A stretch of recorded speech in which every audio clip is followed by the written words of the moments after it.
마태복음, 마가복음, 누가복음 성경을 읽어보면 그 이야기가 시간에 따라 쭉 진행되어지는데 그 이야기의 최고의 절정에 이르는 사건이 있습니다. 여러분 뭘까요? 마태복음의 최고의 절정에 이른 사건, 마가복음의 최고의 절정에 이른 사건, 누가복음의 최고의 절정에 이른 사건이 뭘까요? 십자가입니다. 십자가의 죽으심이 그 이야기의 최고의 절정이에요. 그런데 요한복음은 약간 방향이 다릅니다. 세 복음서가 최고의 절정을 십자가의 죽음이라고 한다면 요한복음은 그것을 다른 각도에서 예수님의 죽으심은 죽으심으로 끝나지 않는다라고 말하는 것 같아요. 그래서 요한복음의 절정은 예수님의 죽으심과 뒤이은 성령의 역사하심이라고 볼 수 있습니다. 그것은 요한복음 처음부터 물이 포도주로 만드는 기적의 사건으로부터 시작되어지는 성령이 변화시키는 사역을 우리에게 말씀하시면서 예수님의 죽으심과 더불어서 성령의 일하심이 얼마나 중요한지를 우리에게 나타내 주는 것입니다. 그래서 예수님이 십자가에 잡혀 죽으시기 바로 전 16장 유언과 같은 메시지에 두 가지죠. 성령이 하시는 일이 있다. 담대하라, 내가 세상을 이겼다. 이 두 가지를 제자들에게 남기는 것이었습니다. 예수님이 이렇게 하시는 이유는 믿는 자에게 고린도서의 표현에 의하면 성령이 있기 때문에 성령으로 살아가는 삶은 대단히 중요한 삶이에요. FBI 행동심리학이라는 책이 있어서 이 사람들은 무슨 얘기를 하나 이렇게 그 책을 사서 한번 읽어보는데 실제적이고 참 재미있는 이야기가 많았습니다. 그 수사관들이 한 사람을 판단할 때, 이해할 때 그 사람의 행동 심리를, 행동을 보면서 그 사람의 의도를 이제 파악하는 거죠. 거기 가운데 하나 읽은 것이 무엇이냐면 똥기저귀 시험법이라는 게 있어요. 제목이 똥기저귀 시험법이에요. 근데 어떤 사람이든지 한번 해보라는 거예요. 만약 옆에 아기가 똥을 쌌어요. 똥기저귀가 생긴 거예요. 근데 옆에 있는 모르는 사람한테 여보시오, 이 똥기저귀 좀 치워주세요 라고 건네주면 거의 100이면 100 똥기저귀를 이렇게 짚는다는 거예요. 거의 100이면 100. 그 똥기저귀를 이렇게 안거나 머리에 이거나 하는 사람은 없다라는 거죠. 이상하다는 거예요. 아니 이 똥기저귀 다 쌌는데 똥기저귀 좀 치워달라 그러면 팔을 쭉 뻗어가지고 집게 손가락으로 집어가지고 딸랑딸랑딸랑 하면서 딱 갖다 놓는다는 거예요. 이게 뭐냐면 자기 보호 본능이라는 거예요. 그래서 사람이 뭔가 거리감을 두려고 할 때에 두 가지 행동 방식이 있는데 손을 쭉 뻗거나 아니면 뒷짐을 진다는 거예요. 이 사람은 뭐예요? 나 건드리지 마. 나 건드리지 마. 이런 표시를 하고 있다는 거예요. 실제로 사람들이 많은 곳에 있으면 자기도 모르게 이렇게 팔을 내밀어 가지고 자기를 보호하려는 행동을 한다라는 것입니다. 근데 반대도 있다라는 거예요. 자기를 보호하는 행동도 하지만 또 이 접촉을 또 사람들은 또 좋아해서 그 강아지 같은 거 있잖아요. 참 신기한 게 그 애완견을 이렇게 쓰다듬으면요 사람의 심장 박동이 안정이 된대요.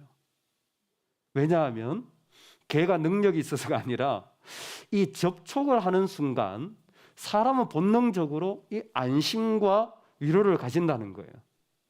참 재미있는 연구였습니다. 여러분 우리 영혼도 이게 있어요. 믿는 자에게 이 똥기저귀를 갖다 놓으면 우리도 이렇게 한다니까요. 그 첫 번째가 뭐냐 하면 우리가 하나님을 믿지 않는 순간이 오면요 우리가 하나님을 믿지 않는 자리에 서 있으면 우리 영혼은 성령은 그 안에서 우리로 두드리는 거예요. 야, 너 지금 믿음이 없는 것 같아. 다른 말로 뭐냐면 너 죄에 빠져 있는 것 같아. 그래서 뭐예요? 지금 하나님과 거리를 두고 있다. 그걸 성령이 우리를 알게 하시는 거예요. 그래서 내가 말씀을 듣거나 기도할 때에 뭔가 자꾸 이상한 냄새가 나. 똥기적인 냄새가 나요. 그 성령이 우리한테 지금 말씀해 주시는 거라는 거예요. 두 번째, 우리가 살아가면서 나한테 냄새가 날 뿐만 아니라 마땅히 내가 나아가야 될 자리가 있는데 내 자리에 그냥 털퍼덕 주저앉은 거예요. 그냥 싼 똥기저귀를 그냥 내가 밑에 깔고 앉은 거예요. 그리고 성령이 야, 너 그러면 안 돼. 일어나야 돼. 이게 뭐냐면 자꾸 내 의의를 따라가려고 하는 거예요. 예수님 따라가려고 하지 않는다라는 겁니다. 그러면 성령이 우리에게 신호를 보내는 거예요. 야, 일어나. 일어나. 일어나. 너 지금 네 자리에 네가 앉아 있는데 그러면 안 돼. 그 자리는 예수님이 앉으셔야 돼. 칭의라고 하는 것입니다. 그래서 내 의의를 붙잡으면요, 성령은 자꾸 우리를 일으키시는 거예요. 도전하시는 거예요. 그리고 세 번째가 뭐냐면 내가 판단하려고 할 때, 세상의 교회를 판단하려고 할 때 성령은 그냥 있지 않아요. 우리 가운데 신호를 보내시는 거예요. 주님이 판단하셔야 되는데 왜 네가 판단하고 있니?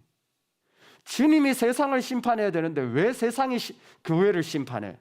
이거 뭔가 잘못됐다라는 거죠. 그걸 알려주는 자가 성령이라는 겁니다. 성령이 실제로 믿는 자들 가운데 죄와 의와 심판에 대하여 역사하고 계시다라는 거예요. 그래서 그 사람이 하나님을 믿지 못하는 자리에 가면, 믿음 없는 자리에 가면 성령이 슬퍼하세요. 그래서 내 마음에 그 죄의 냄새들이 막 일어나는 것을 성령이 보게 하여 주시는 것입니다. 예수님은 그 이야기를 하고 싶으셨던 거예요. 십자가에 죽으시는 예수님이 죽으심으로 부활하시고 승천하시는 사역을 완성하실 것입니다. 근데 그게 끝이 아니라는 거예요. 뭐예요? 예수님이 승천하시면 더 좋은 것이 너한테 올 텐데 내가 너희에게 성령을 보내리라. 그 성령의 이름이 뭡니까? 보혜사, 돕는 자를 보내겠다라는 거예요. 즉 예수님이 하신 사역이 끝나는 게 아니라 계속 이어지도록 한다라는 것입니다.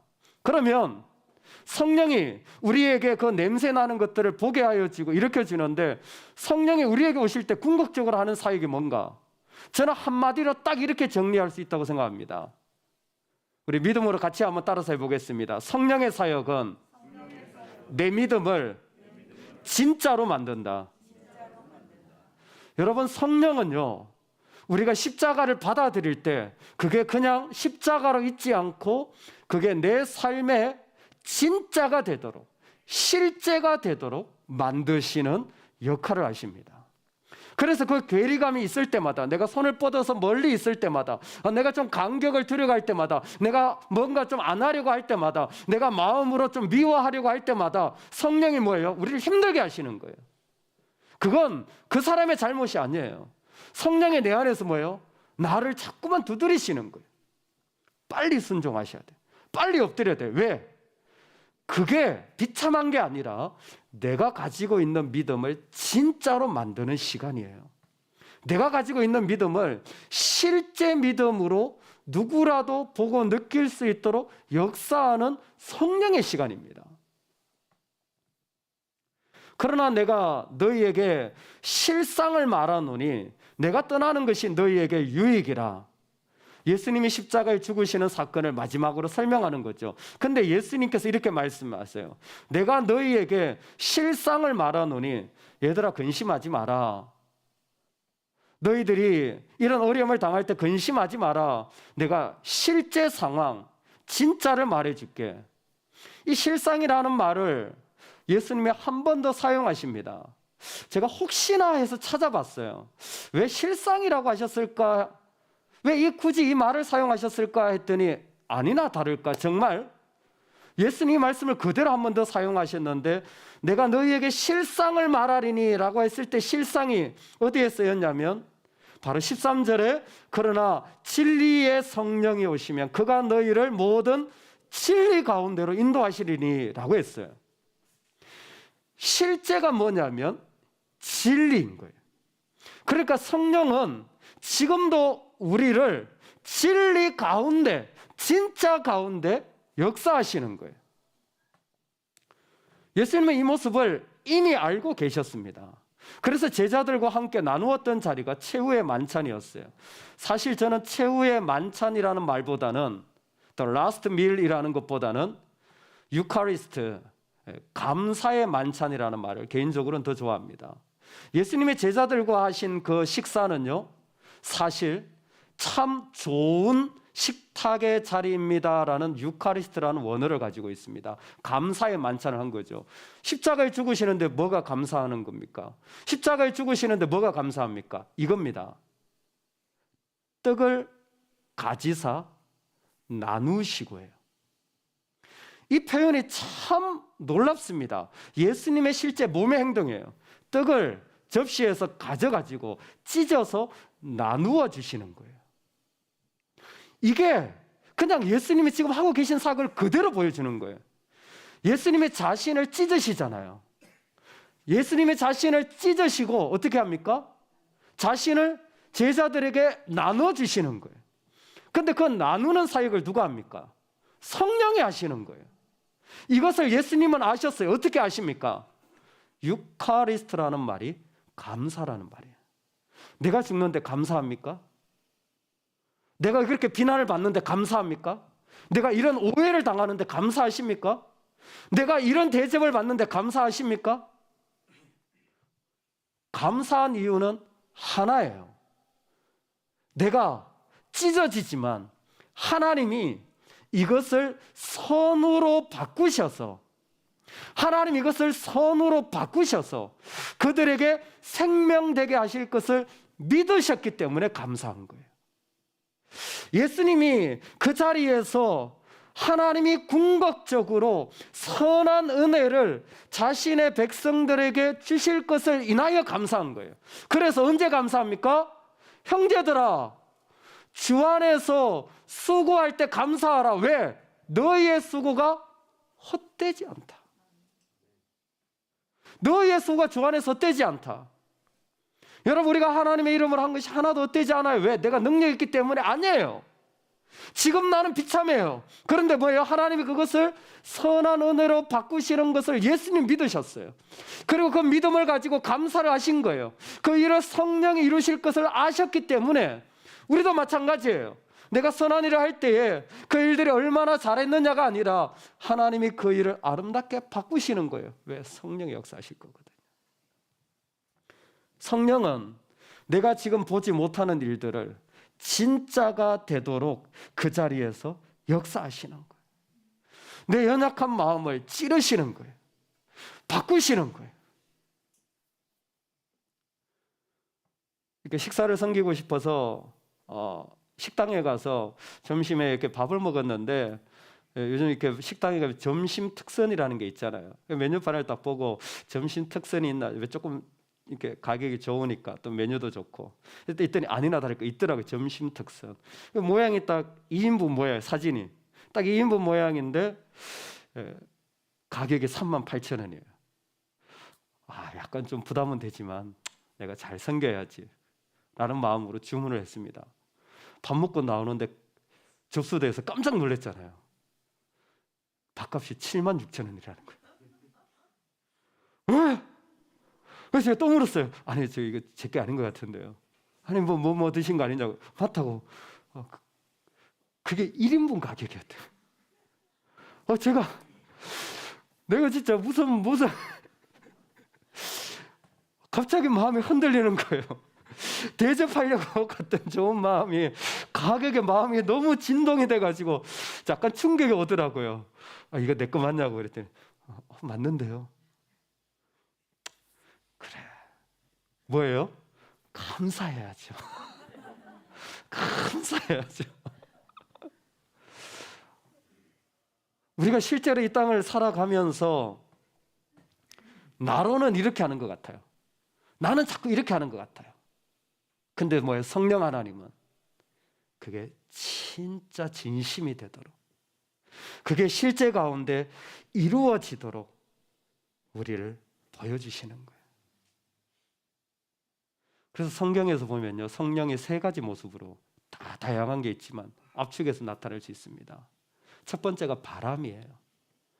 바람과 같이 우리 가운데 어디에서부터 어디로 오는지 모르지만 우리에게 오세요. 그래서 성령은 건지십니다. 어디처럼? 홍해처럼. 그걸 갈라서 성령 우리 그 가운데 건지세요. 두 번째가 호흡입니다. 그 숨이 내쉬어지는 그 숨처럼 그 죽은 뼈들에게 들어가서 그 없는 마음을 살리시는 게 성령이에요. 세 번째가 능력입니다. 은사라고도 말합니다. 성령은 하나님의 일을 일으키시기 위하여 다양한 능력을 지금도 사람들에게 부어주시는 것입니다. 성령이 이렇게 하시는 이유는 하나입니다. 바로 진짜 믿음이 있는 자는 하나님의 영광을 볼 수 있기 때문이에요. 진짜 성령 충만한 사람이 어떤 사람이냐면 얼마나 하나님이 아름다운 분인지, How wonderful He is. 그분이 얼마나 아름다운 분인지, 그리고 그분이 얼마나 영광스러운 분인지, How glorious He is. 그것을 고백하는 사람이 성령 충만한 사람이에요. 성령은 무슨 능력이나 은사만으로 나타나는 것이 아니라 궁극적으로 그 자리에서 하나님이 얼마나 높으시고 아름다운지를 그 마음 가슴 벅차게 고백하도록 그 사람을 인도해 가십니다. 그래서 성령이 가득하고 성령이 역사하는 사람의 삶의 자리를 실제적으로 성령의 믿음으로 이끈 사람들은요, 그 마음에 세상 누구도 빼앗을 수 없는 기쁨이 그 자리에 있어요. 그래서 오늘 말씀에 보면 내가 진실로 진실로 너희에게 이르노니 너희는 국하고 애통하겠으나 세상은 기뻐하리라. 너희는 근심하겠으나 너희 근심이 도리어 기쁨이 되리라. 십자가에 죽으시지만 감사할 수 있는 것, 내가 비참하지만 그 가운데 내가 기뻐할 수 있는 것은 성령이 우리가 가지고 있는 모든 자리를 하나님의 영광의 자리로 바꾸어서 기쁨이 되도록 인도하시기 때문입니다. 해산의 기쁨을 그대로 예수님이 설명해 주신 거예요. 정말 힘든 해산의 고통, 근심이라는 말이 바로 그것입니다.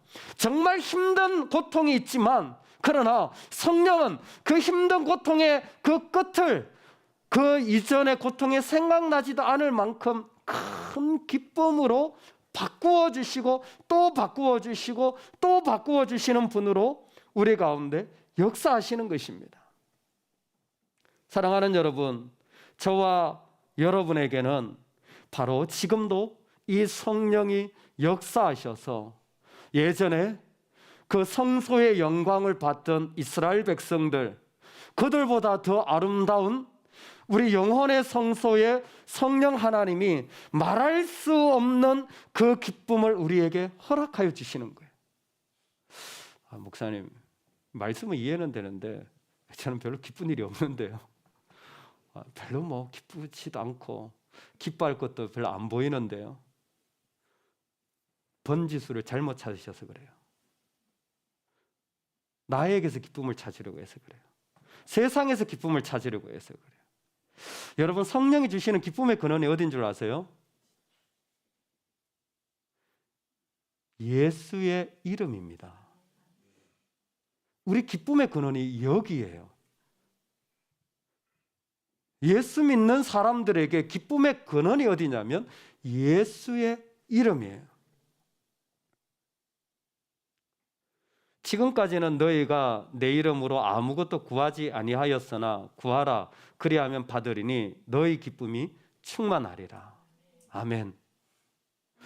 어떤 분들은 이렇게 얘기합니다. 내가 기도하면, 당신이 기도하면 하나님이 주시기 때문에 그게 참 기쁨을 준다라고도 설명합니다. 맞는 말인데 약간 아쉬운 게 있어요. 더 중요한 게 빠졌습니다. 구하면 주시지요. 그런데 예수님의 이름을 구할 때 한 번도 빠짐없이 주님은 기쁨을 주시는, 성령은 예수님의 이름을 구할 때 이 땅의 어떤 자리에서도 기쁨을 주시는 거예요. 구약에서 이미 시편 기자는 알고 있었습니다. 야훼의 이름은 나의 든든한 망대라, 나의 견고한 망대라. 하나님의 이름만 있다면 내가 견고한 망대 가운데 있는 것 같다라는 것입니다. 오늘 이 말씀을 우리에게 주시는 것은 단순히 그냥 하나님 우리 가운데 계셔라는 것이 아니라 바로 그 예수의 이름이 이 땅의 모든 것을 이길 만한 능력의 자리로 우리 가운데 임하신다라는 것입니다. 이러므로 하나님이 그를 지극히 높여 모든 이름 위에 뛰어난 이름을 주사 하늘에 있는 자들과 땅에 있는 자들과 땅 아래에 있는 자들로 모든 무릎을 예수의 이름에 꿇게 하시고 모든 입으로 예수 그리스도를 주라 시인하여 하나님 아버지께 영광을 돌리게 하셨느니라. 아멘. 두세 사람이 내 이름으로 모인 곳에는 나도 그들 중에 있느니라. 우리에게 실제적으로 기쁨을 주는 그 자리는 예수의 이름이 고백되어지고 선포되어지는 거예요. 그러니까 나를 돌아봐야 돼요. 내가 생각을 많이 하는 사람인가? 아니면 내가 예수님의 이름을 많이 고백하고 부르는 사람인가? 예수님, 예수님, 예수님! 이래야 될 사람이 나 어떡하지? 나 어떡하지? 이거 나 어떻게 해결해야 되지? 이러고 있으면 기쁨이 없어요. 왜? 그곳은 원래 기쁨이 없기 때문에.